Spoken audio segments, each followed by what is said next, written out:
I first met Edgar Cahn in 2004, and I can genuinely say it changed my life.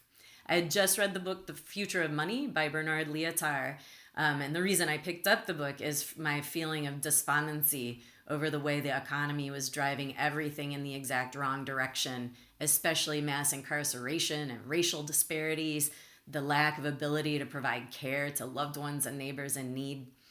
So, reading the book was a revelation, just seeing all the different ways that people have organized their economic lives throughout human history.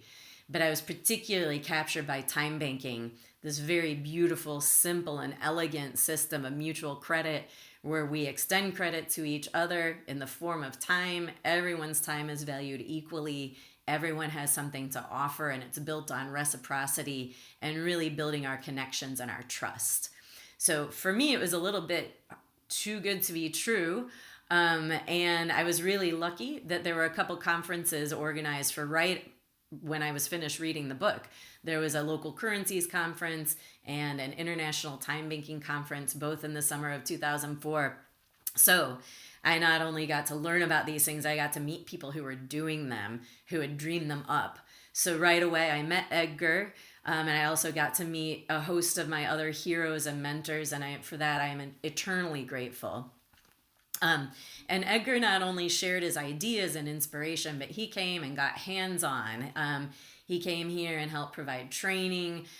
He's been here in Madison, Wisconsin a couple times when we've hosted international time banking conferences, and we got to work very closely together, which I'm so grateful for.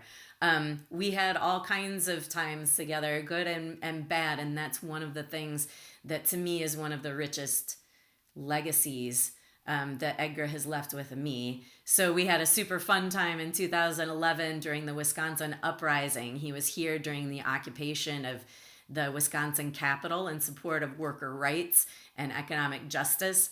And we got dressed up as zombies for the zombie march and participated in the chant, "What do we want? Brains. When do we want them? Brains."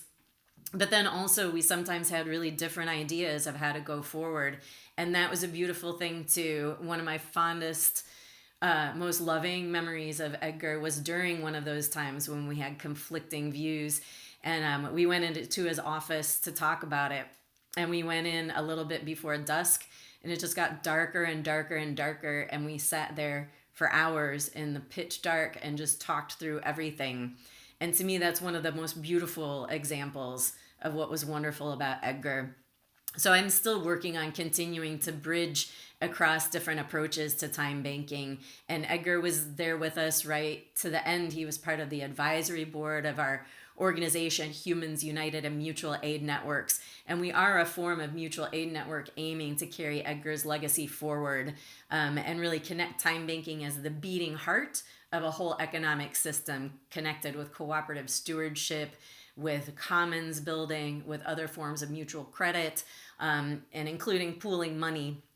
And we really aim to fill Edgar's dreams, especially of using time banking to promote justice and fairness and really create a neighborly global economy. So Edgar, thank you so much wherever you are.